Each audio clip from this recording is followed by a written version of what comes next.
Il faisait très froid, un froid humide, celui qui vous glace les os jusqu'à la moelle. La pluie était battante et on pouvait voir l'eau ruisseler telle des torrents sur les trottoirs de la ville. On voyait des passants marcher dans l'allée en bas de l'immeuble. Si mes souvenirs sont exacts, ils se dirigeaient vers le centre-ville. C'était une soirée semblable à 100 000 autres. Du moins, c'est ce que je croyais à cette époque. Me replonger dans ce souvenir éveille en moi un effroi si terrible que les mots auraient du mal à décrire l'état dans lequel je me trouve actuellement. Je ressens cependant le devoir de consigner cela par écrit.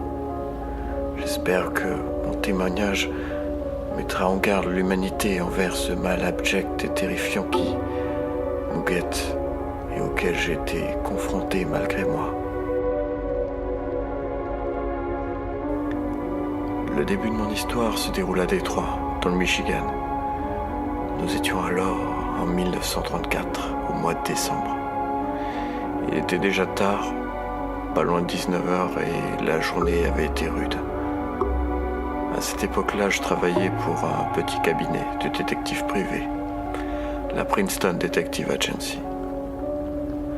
À l'âge d'or de notre art, nous étions sans doute les meilleurs de la ville.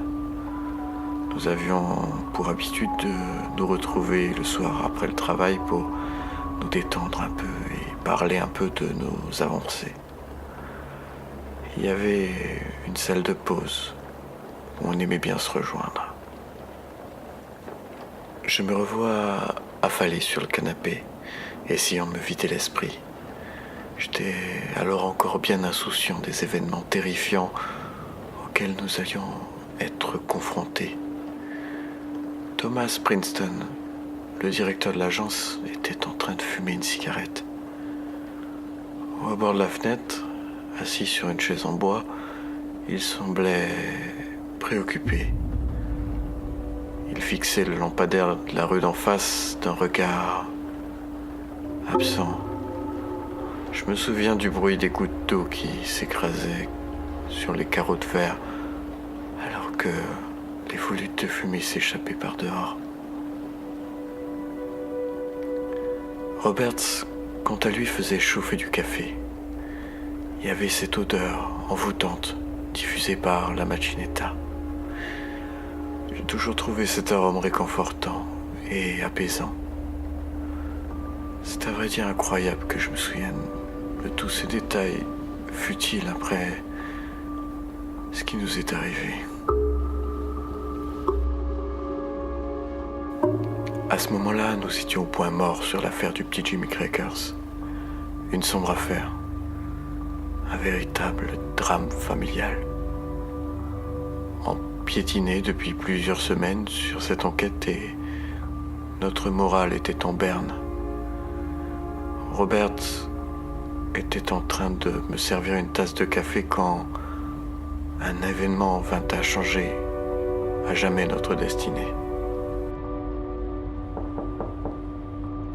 3 coups vinrent à frapper à la porte de notre bureau. Il résonne encore dans mon esprit. Ce martèlement brisa le lourd silence qui régnait alors dans la pièce. Thomas se leva et avança avec méfiance jusqu'au judas de la porte d'entrée. Nous étions extrêmement surpris d'avoir la visite à cette heure-ci. 3 nouveaux coups furent assénés à la porte. Finalement, Thomas ouvrit celle-ci, tout en laissant la chaîne de l'entrebâilleur verrouillée. Un homme aux cheveux poivre et sel apparut alors à l'embrasure de la porte. Il semblait inquiet. Son regard fuyant n'augurait rien de rassurant. Il avait les yeux marrons, clairs et un cocard sur le côté gauche. Je m'en souviens encore très bien malgré toutes ces années.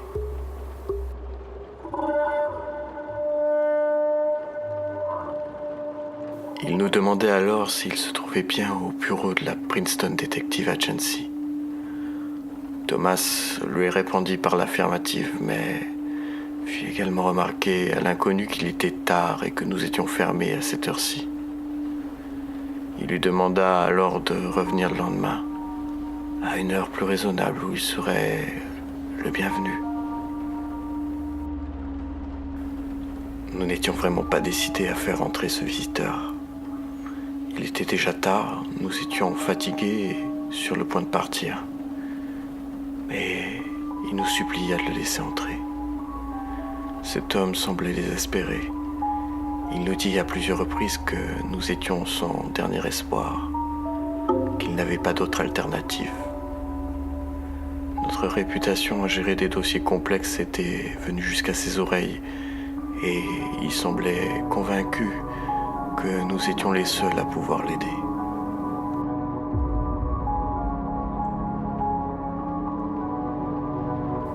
Après un temps d'hésitation, nous le laissions entrer. Cet homme semblait être totalement désemparé et malgré notre fatigue, il nous était moralement impossible de refuser de lui venir en aide. Roberts lui proposa du café, mais notre invité déclina poliment. Il nous demanda cependant si nous avions une cigarette. Thomas lui en donna une gracieusement et lui demanda quel était son nom. Il nous dit qu'il se nommait Gibbs Silver et qu'il était le dirigeant d'une grande entreprise de joaillerie dans le centre-ville. Il tirait nerveusement quelques bouffées de fumée en essayant de rassembler ses idées. Sa main tremblait. Il semblait ne pas savoir comment commencer son histoire. Je me souviens avoir déposé ma main sur son épaule et lui demander de nous raconter ce qui lui était arrivé.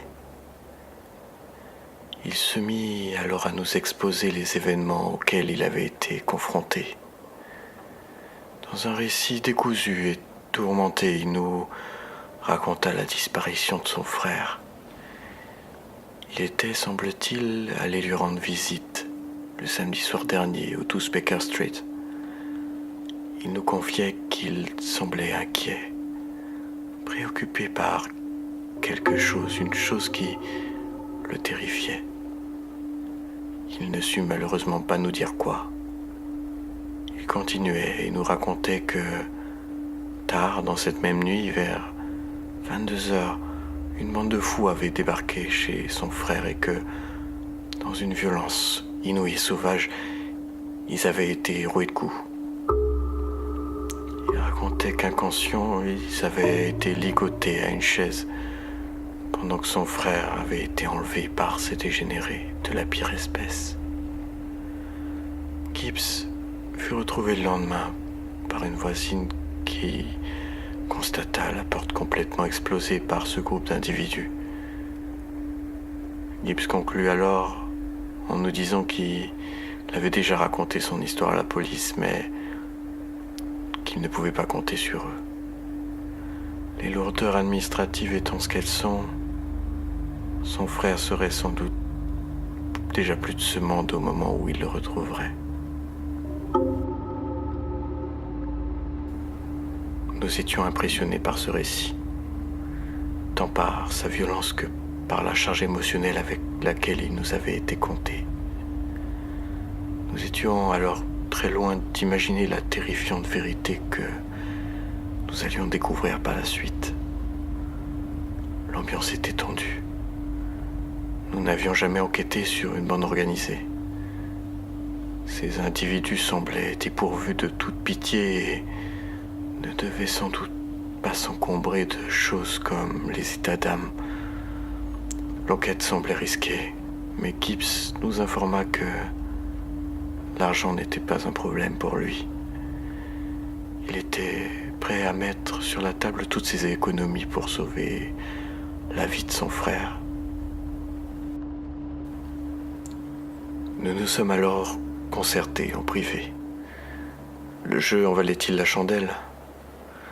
Débattant du pour et du contre, nous ne savions quoi faire. Roberts avança que se mêler des affaires d'une bande de criminels endurcis et sans vergogne était extrêmement dangereux. Il avait raison, sans aucun doute. Cependant, Thomas lança un contre-argument solide. Nous avions besoin d'argent. L'affaire du petit Jimmy Crackers était un véritable gouffre financier, compte tenu de notre incapacité à avancer. Et nous n'avions pas d'autres clients à l'époque.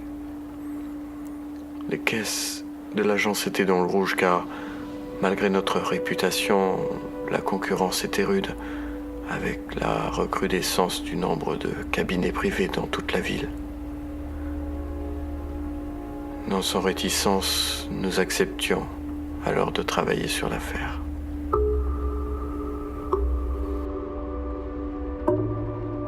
Après avoir demandé un acompte à Gibbs pour cette enquête, nous lui posions des questions préliminaires sur son frère.